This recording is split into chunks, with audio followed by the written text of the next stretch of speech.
Dear students, welcome to the next topic and semester as well. This topic is the threshold of your next semester. ये chapter 16 से related है and chapter 16 of the Indian Penal Code stretches from section 299 to 377. I just thought that I must introduce this semester with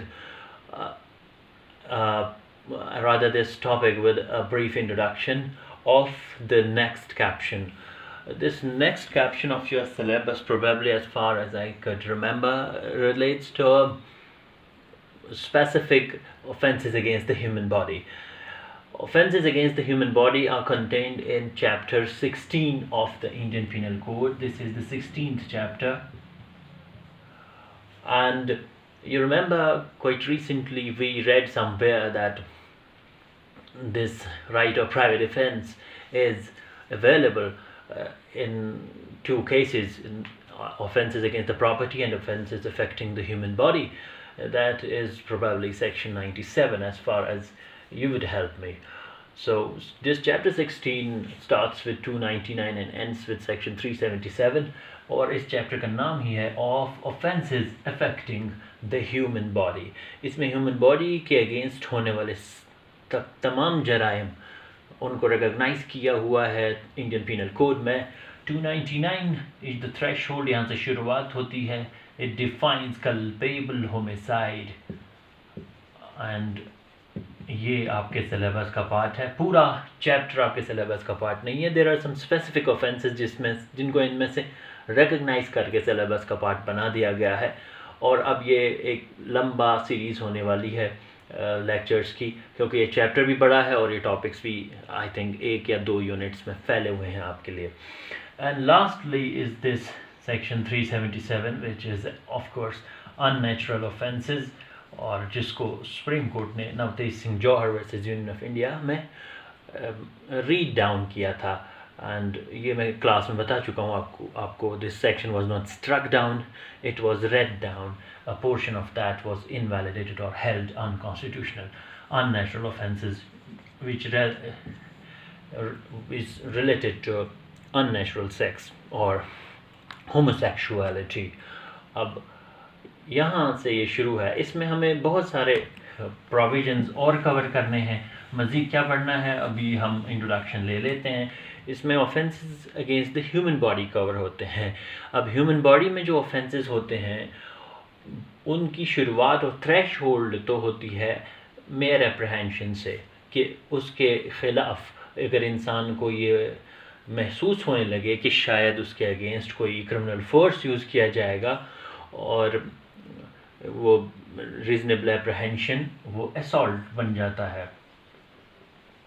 और अगर वो सच में use हो गया वो क्रिमिनल फोर्स उसके अगेंस्ट, तो टॉट में याद होगा आपको कि असॉल्ट से अगला स्टेज बैटरी है, और इंडियन पीनल कोड ने इसी को क्रिमिनल फोर्स से ताबीर किया है, इस नाम से पुकारा है. ये सेक्शन 349, 350, 351 ये सारे फोर्स क्रिमिनल फोर्स और असॉल्ट से रिलेटेड हैं. ये भी पढ़ने हैं. यहाँ से शुरुआत होती है. फिर अगर ये बढ़ता जाएगा ये फोर्स, तो आगे जा कर के वो हर्ट में कन्वर्ट हो सकता है. 319 में आगे ये है हर्ट, जो कि बॉडीली पेन, डिजीज़ और इन्फर्मिटी. ये सेक्शन 390 में आप देखेंगे कि whoever causes bodily pain, disease or infirmity is said to cause hurt. और फिर हर्ट अगर बढ़ जाए ग्रेविटी में तो 8 तरीक़ों से ये ग्रीवियस हो जाता है. तो ग्रीवियस हर्ट ये 320 में, तो और इससे आगे 319, 320, 21, 22, 23 इस तरह के पीनल प्रोविजंस उनमें हैं. और इसी तरह अब अगर ये मज़ीद बढ़ जाए ग्रीवियस हर्ट और हर्ट, तो कभी कभी ग्रीवियस से आगे जा कर के ये अटेम्प्ट टू मर्डर बन जाता है, और सच में इंसान मर जाए तो मर्डर बन जाएगा. तो ये मर्डर, अटेम्प्ट टू मर्डर जो है ये 299 से लेकर के आगे कवर होता है. यही हमारा पहला टॉपिक है. मैं आपको बस गिना रहा हूँ आपको offences affecting the human body में किस किस तरह के ऑफेंसेस आते हैं. इसी तरह अगर इंसानी जान को फिज़िकल हार्म पहुंचाने के बजाय कोई और तरीके से रिस्ट्रिक्ट किया जाए, रिस्ट्रेन किया जाए, तो वो भी एक ऑफेंस हो जाता है अगेंस्ट द ह्यूमन बॉडी। और जैसे कि wrongful restraint and wrongful confinement, restraint and confinement, wrongful restraint and wrongful confinement, ये आपने टॉट में भी पढ़ा होगा। और this wrongful restraint and wrongful confinement 339 से आगे है, ये 339, 340। इसी तरह अगर इंसान को अब रिस्ट्रेंट ही न कॉज के ले जाया गया उसकी मर्जी के ख़िलाफ़ एक जगह से और बंद कर दिया गया कहीं, so that is kidnapping and abduction. 359 से आगे फिर किडनैपिंग एंड अबडक्शन पढ़ना है हमको। तो ये सीरीज़ से हमें देखना है, अभी हम उनको गिनवा रहे हैं ऑफेंसेस को। जैसे असॉल्ट है, ये थ्रेशोल्ड है, मिनिमलिस्टिक। फिर क्रिमिनल फोर्स हो गया, हर्ट हो गया, ग्रीवियस हर्ट हो गया, यहाँ तक कि अटेम्प्ट मर्डर हो गया, और जान से ही मार दिया तो मर्डर हो गया। और इसी तरह से बॉडी को कुछ नुकसान नहीं पहुँचाया लेकिन उसको रॉन्गफुल रिस्ट्रेंट किया, कन्फाइनमेंट किया, या उसका एब्डक्शन किया, और या किडनैपिंग किया। तो आगे फिर स्पेसिफिक ऑफेंसेस दो और एक और है जो जिसको कि क्रिमिनल लॉ अमेंडमेंट ने रिकॉग्नाइज़ किया 2013 से आगे, वो मैं पहले भी बता चुका हूँ और वो हमने सेक्शन 100 में भी देखा। वो एसिड अटैक है जो 2013 के अमेंडमेंट से बाद आया है, उसको हर्ट और ग्रीवियस हर्ट की जेनेसिस में रिकॉग्नाइज़ किया हुआ है 326A इंडियन पिनल कोड का। नाउ आज का टॉपिक जो है हमारा, जिसका थ्रेशोल्ड हम आज ले लेते हैं, वो है मर्डर और culpable homicide and culpable homicide. इसको मैं दोनों को लिख रहा हूँ क्योंकि थोड़ा सा मैकॉले ने यूनिक तरीके से इसको इंट्रोड्यूस किया है इंडियन पिनल कोड में, और जितने भी नेबरिंग स्टेट्स हैं इंडिया के उनमें भी इसी तरह की सिमेंटिक्स फ्लो करती हैं killing of a human body को लेकर के। Look there students, culpable homicide is actually homicide. अगर हम वर्ड ही देखेंगे, ये जैसे सुसाइड है, suicide actually cide means killing, sui means self, self killing, suicide. fratricide, matricide, fratricide means killing of a brother, matricide means killing of a mother. Similarly, homicide, home means human, killing of a human being. Killing of a human being दो तरह का होता है, एक justified होता है, एक killing हो सकती है। homicide may either be justified और excused, जो हमने जनरल एक्सेप्शंस में देखा। जैसे एक जो जल्लाद है वो जान ले लेता है under the execution of warrant, capital punishment के रिस्पेक्ट में, that's a justified killing. That's a homicide, human being का ही जान चली गई बट इट इज़ जस्टिफाइड। और इसी तरह जनरल एक्सेप्शंस में अगर डिफेंस ले ले इंसान इंसैनिटी का, नेसेसिटी का, those are also cases of homicides but they are either justified और एक्सक्यूज्ड। इसी तरह इंसान जो है वो राइट ऑफ प्राइवेट डिफेंस के इम्प्रेशन में किसी की जान भी ले सकता है। सेक्शन 100 में आपने देखा 7 circumstances है। Another case of homicide is unjustified which cannot fit into the canons of law as per the justification angles are concerned. So those cases or those instances of homicides qualify as to be culpable homicide. So culpable homicide वो homicide है, culpable means which is liable to be punished. Those cases of homicide in which a person has been killed and punishment is to be inflicted by law. तो अब Indian penal code कैसे recognise करता है इसको, मैं आपको बहुत आसान तरीके से बता रहा हूँ ताकि आपको कंफ्यूज नहीं होना है। Indian penal code culpable homicide और मर्डर के बीच में जो रिलेशनशिप ड्रा करता है वो हमें समझना है इस तरीके से। देखिए 299 डिफाइन करता है कल्पेबल होमिसाइड को। मैं इसको ऐसे रिप्रेजेंट करता हूँ CH, कल्पेबल होमिसाइड। और 300 सेक्शन जो है, अभी सिर्फ डेफिनेशन है, इनमें पनिशमेंट नहीं है, हमें पनिशमेंट पे अभी नहीं जाना है। Section 300 defines murder. और आप जानते हैं कि मैंने पहले ही बताया था कि, और ये बहुत मशहूर है, अक्सर थिएटरिक्स में ये दिखाया भी जाता है कि ताज़ीरात हिंद धारा 302 के तहत तो सारे केसेस ऑफ मर्डर जो हैं they are punishable under section 302 of the Indian Penal Code. और कल्पेबल होमिसाइड फिर क्या है, ये अलग से क्यों लाया गया, क्या ये सेपरेटली ऑफेंस है, ये समझना ज़रूरी है। अब मैं एक रिलेशनशिप ड्रॉ कर रहा हूँ जिससे आपको जहन में ये बात आसानी से नस्ब हो जाएगी कि इंडियन पीनल कोड या इंडियन क्रिमिनल लॉ सिस्टम कैसे इसको आइडेंटिफाई करता है। देखिए, killing of a human being is actually culpable homicide. अब पहले हम सेक्शन 299 को भी देख लेते हैं। 299 एक्चुअली इंडियन पीनल कोड में कल्पेबल होमिसाइड को डिफाइन किया 299 में, और इसकी सज़ा नहीं बोली। फिर आगे जाकर के कल्पेबल होमिसाइड किन तरीक़ों से हो जाता है वो तो हो गया, यानी कि इसे उर्दू में कहते हैं कत्ले इंसान मुस्तलज़म सज़ा। आज बड़े दिनों बाद जो है वो उर्दू जो है बोर्ड पे लिखी जा रही है, पर अफसोस कि आप लोग मौजूद नहीं है। कत्ले इंसान मुस्तलज़म सज़ा, मुस्तलज़म सज़ा, कल्पेबल होमिसाइड। और कत्ल को, मर्डर को उर्दू में जो कहते हैं वो कत्ल अमद कहते हैं, कत्ल कस्त कहते हैं, इरादतन इंसान ने मारा किसी को। तो culpable homicide Indian Penal Code में जान से इस इंसान को मार देने को कहते हैं, जिसमें सज़ा का मुस्तहिक हो गया मारने वाला। अब हर केस में कल्पेबल होमिसाइड मर्डर नहीं बनेगा, ये समझना है। कल्पेबल होमिसाइड में आइदर बी मर्डर, ये कुछ ख़ास हालतों में मर्डर बन जाएगा जिनको सेक्शन 300 ने रिकग्नाइज़ किया।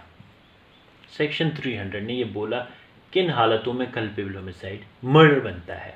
इसका सबूत दे रहा हूँ, सबूत नहीं बल्कि एक एक्सरसाइज है आपके लिए। आप बेयर एक्ट को देख लीजिए, सेक्शन 300 शुरू ही होता है इन वर्ड से, accept in the cases here in after accepted culpable homicide is murder. तो कल्पेबल होमिसाइड ही मर्डर है। अच्छा, इसी तरह इधर देख लेते हैं। अब अगर कल्पेबल होमिसाइड मर्डर नहीं बना, ये कल्पेबल होमिसाइड है तो सज़ा इसकी, ये नहीं कि मर्डर नहीं कहलाएगा तो छोड़ देंगे, नहीं। अब ये ऐसा मर्डर बना जो कल्पेबल नहीं है, यानी ये ऐसा कल्पेबल होमिसाइड बना जो कि मर्डर नहीं है, तो ये बना culpable homicide not amounting to murder. ये सेक्शन 300 में ही रिकॉग्नाइज किया हुआ है इसको, but this is punishable under 304। 304 में इसकी पनिशमेंट है और वो हम डिटेल में आगे पढ़ लेंगे।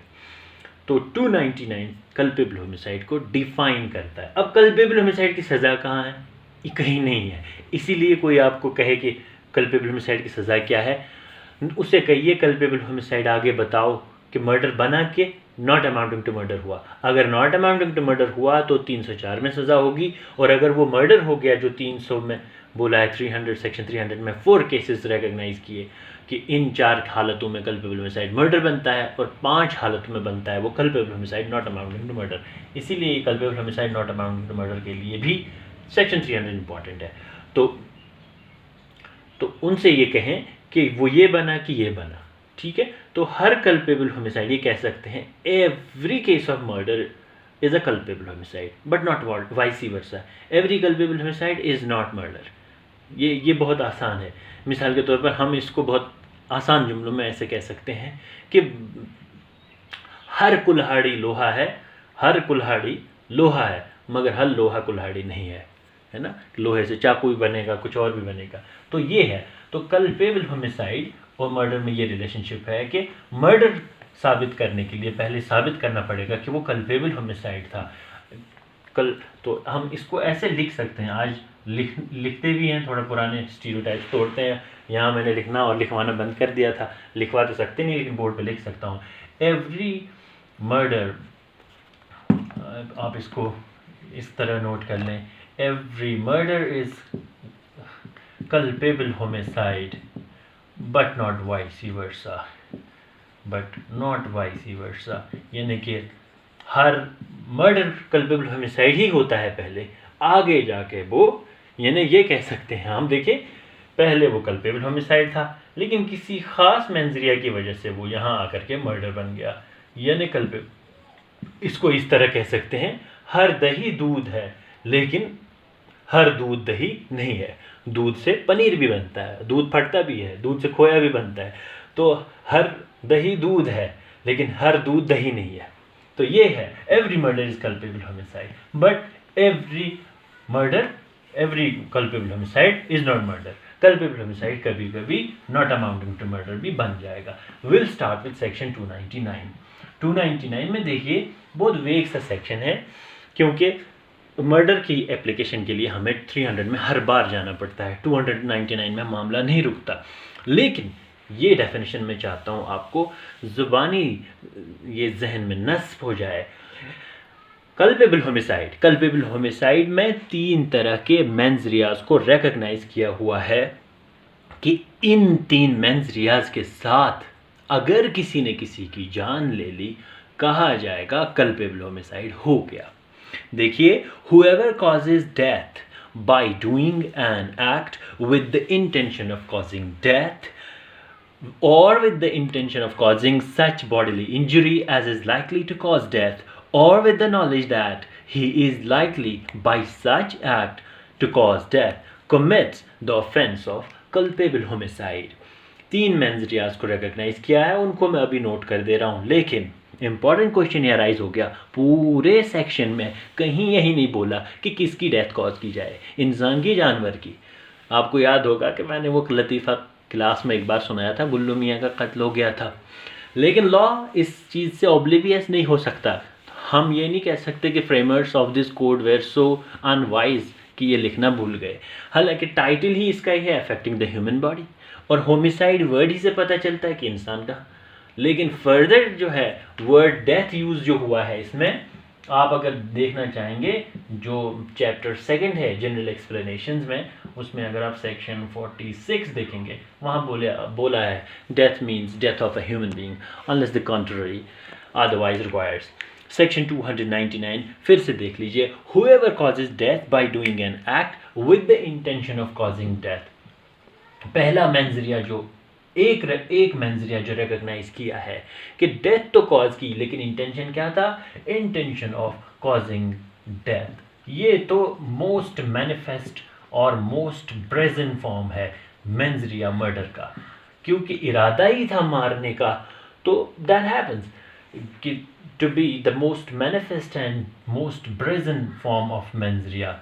इससे ज़्यादा साफ और खुला मेंजरिया क्या होगा कि इंटेंशन ऑफ कॉजिंग डेथ था। अच्छा, ये नहीं था, इंटेंशन नहीं था डेथ कॉज करने का। फिर और with the intention of causing such bodily injury as is likely to cause death, और with the intention of causing such bodily injury. Intention अब क्या था, डेथ तो नहीं कॉज करने का था, such bodily injury as is likely to cause death. whoever causes death by doing an act with the intention of causing death or with the intention of causing such bodily injury as is likely to cause death। तो likelihood है यहाँ पे such bodily injury, यानी injury के nature पे यहाँ depend करेगा, likely to cause death। कोई इंसान ने एक इंसान का गला काटा और फिर कहा कि मैं इस चाकू की धार आजमा रहा था, ये नहीं चलेगा।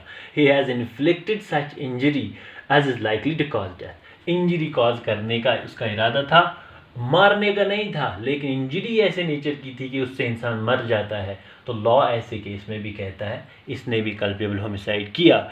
और तीसरा फॉर्म क्या है, और विद द नॉलेज।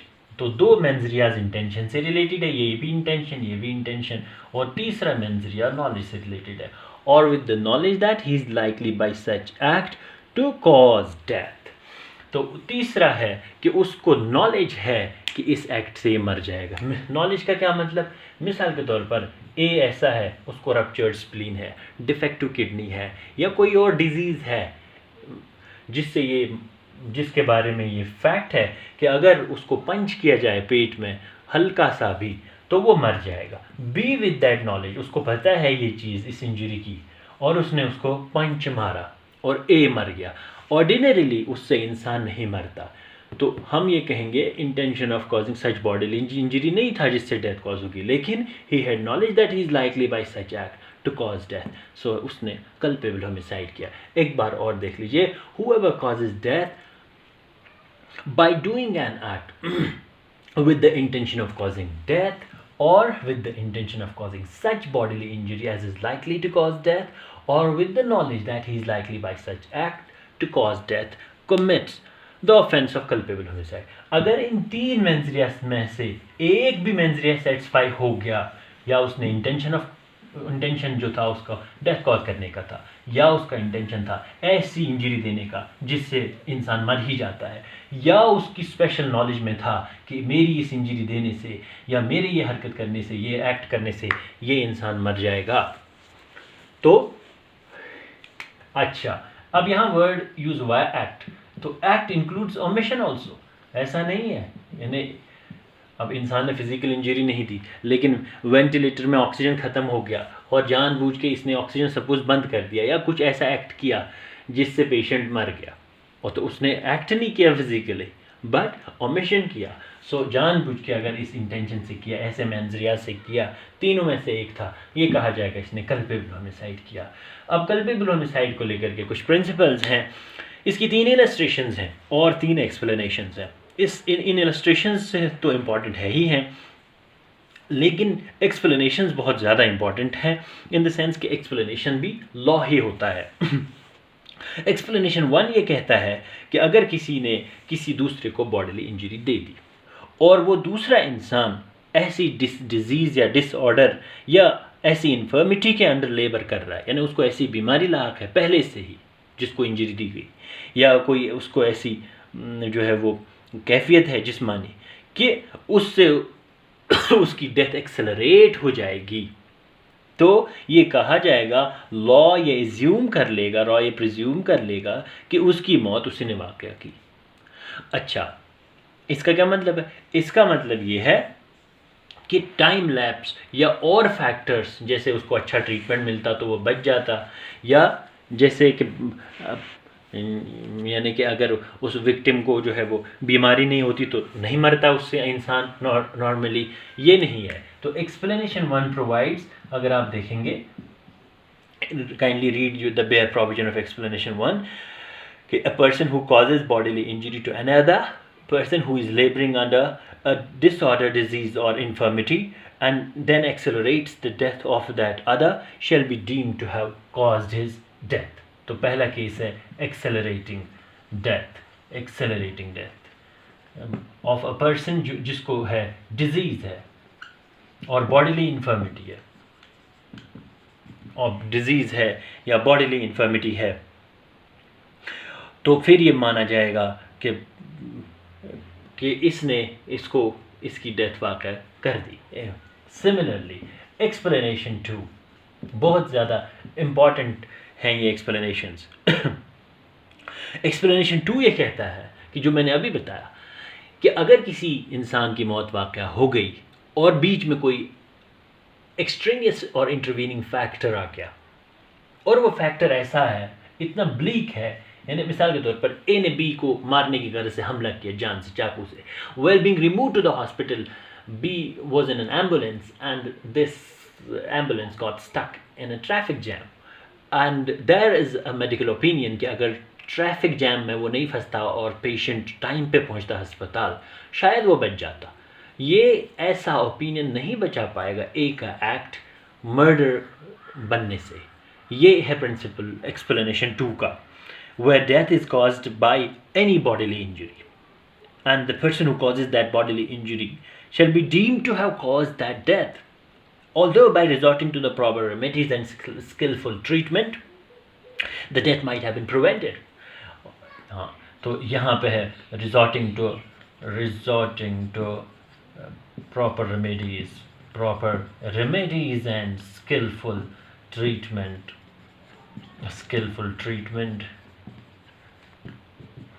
ये जो है won't absolve the accused if the victim could be prevented. अगर विक्टिम जो है बच जाता और अगर उसको सही इलाज वक्त पे मिलता, डॉक्टर आ पाता मिसाल के तौर पर, या उसका फलां ऑपरेशन होता वो नहीं हो पाया, लेकिन एक्ट करने वाले ने मारने की गरज से ही किया था, तो एक्सप्लेनेशन 2 कहता है ऐसी हालत में भी अक्यूज्ड और परपेट्रेटर ये इंजरी देने वाला ही माना जाएगा कि उसने कल्पेबल होमिसाइड किया। एक्सप्लेनेशन 3 बहुत इंपॉर्टेंट है और बहुत कंफ्यूजिंग। इसमें बच्चे बहुत कंफ्यूज हो जाते हैं कि अगर मदर्स वोम के अंदर बच्चा है तो उसकी डेथ कॉज करने को नहीं कहा जाएगा कल्पेबल होमिसाइड। इसलिए हमेशा याद रखिएगा, जैसे अभी आपने पढ़ा कि दैट उसको नॉलेज है that by doing such an act he is likely to cause death, ये कल्पेबल होमिसाइड है। अभी पढ़ा हमने कि whoever causes death by doing an act with the intention of causing death or with the intention of causing such bodily injury as is likely to cause death or with the knowledge that is likely by such act to cause death, knowledge। तो अब A है, she is a lady who is laboring under pregnancy and she has a child of 9 months or 8 months in her womb, और child है और child का नाम रखे C1 suppose, and B knows this and with the intention of causing death of this child, B hits the abdomen of A and this C1 gets killed or the fetus gets aborted। तो क्या हम इसको culpable homicide कहेंगे even though we had the knowledge? इसी explanation को, इसीलिए ये explanation कम exception ज़्यादा है। एक्सप्लेनेशन 3 कहता है ऐसा करना कल्पेबल होमिसाइड नहीं होगा। ये याद रखिएगा, ऐसा करना कल्पेबल होमिसाइड नहीं होगा। Child in the mother's womb। अच्छा, क्या ये कोई जुर्म ही नहीं है? नहीं, ऐसा नहीं है। सेक्शन 310 से आगे जो प्रोविजंस हैं वो इसी को कवर करते हैं। 310, 311, 312 इसी से रिलेटेड है, उनके अंडर वो ऑफेंस है। लेकिन ये मर्डर नहीं हो सकता कि यानी कि अभी बच्चा पैदा नहीं हुआ उसका मर्डर नहीं हो सकता। अब आपसे कोई टेक्निकल क्वेश्चन पूछ सकता है, क्या माँ के हमल के अंदर के बच्चे का मर्डर हो सकता है? नहीं, मर्डर नहीं हो सकता, क्योंकि कल्पेबल होमिसाइड ही नहीं हुआ तो मर्डर कैसे हो जाएगा? ये है explanation 3। The causing of the death of a child in the mother's womb is not homicide. अगर माँ के हमल में बच्चा है उसकी डेथ कॉज करना होमिसाइड नहीं है। बट हाँ, अब ये कभी बन सकता है। कब? It may amount to culpable homicide to cause the death of a living child if any part of the child has been brought forth, यानी कि उस बच्चे की पैदाइश शुरू हो गई है और कोई हिस्सा बच्चे का दुनिया में आ चुका है। Any part of the child has been brought forth though the child may not have breathed और बीइंग कम्प्लीटली बॉर्न। इसको साइंस में और लॉ में भी ऐसे कहते हैं, क्विकनिंग प्रोसेस कहते हैं, क्विकनिंग। तो अगर हमल से बच्चा बाहर आना शुरू हो गया है तो अगर उसने अगरचे सांस भी नहीं ली है या पूरी तरह भी जन्म भी नहीं ले पाया है, उसकी डेथ कॉज करना कल्पेबल होमिसाइड हो सकता है, मगर हमल के अंदर बच्चे का कल्पेबल होमिसाइड नहीं हो सकता। मर्डर तो फार फ्रॉम रियलिटी है। ये कल्पेबल होमिसाइड है। इसके 3 इलस्ट्रेशंस हैं। इलस्ट्रेशंस को अच्छी तरह समझना है, उन पर बेस्ड प्रॉब्लम आते हैं। अब हम इलस्ट्रेशंस को चाहेंगे तो नेक्स्ट चैप्टर में ले लेंगे, नेक्स्ट लेक्चर में ले लेंगे, लेकिन इससे पहले हम अगले लेक्चर का टच एंड फील दे देते हैं आपको। वो है सेक्शन 300 मर्डर। और मर्डर चूँकि मैंने पहले ही बोला आपको, कल्पेबल होमिसाइड ही मर्डर होता है, मगर सारे कल्पेबल होमिसाइड मर्डर नहीं है। कल्पेबल होमिसाइड कभी कभी मर्डर बन जाता है। कब बन जाएगा? 4 हालतों में। तो सेक्शन 300 9 टाइप्स ऑफ मेंजरियाज को रिकग्नाइज करता है। ये मैं बोल रहा हूँ, ये आप मत समझिएगा कहीं कि आईपीसी में लिखा हुआ है ये 9 टाइप्स ऑफ मेंजरियाज या कहीं बुक में लिखा हुआ है। ये एक मेरी तर्जुमानी है इसकी कि इसमें 9 मेंजरियाज को रिकग्नाइज किया है। 4 मेंजरियाज मर्डर बनते हैं। 4 केसेस में 4 मेंजरिया उस कल्पेबल होमिसाइड को मर्डर बना देते हैं। 5 बनाते हैं culpable homicide not amounting to murder उसको। तो इसीलिए शुरू ही इसीलिए इस तरह होता है ये section, accept in the cases here in after accepted culpable homicide is murder. अब वो 4 क्या हैं आप बैरक देख लीजिएगा, हम अगला लेक्चर इसी से शुरू करेंगे। तब तक अपना ख्याल रखिए, खुश रहिए, अल्लाह हाफिज़।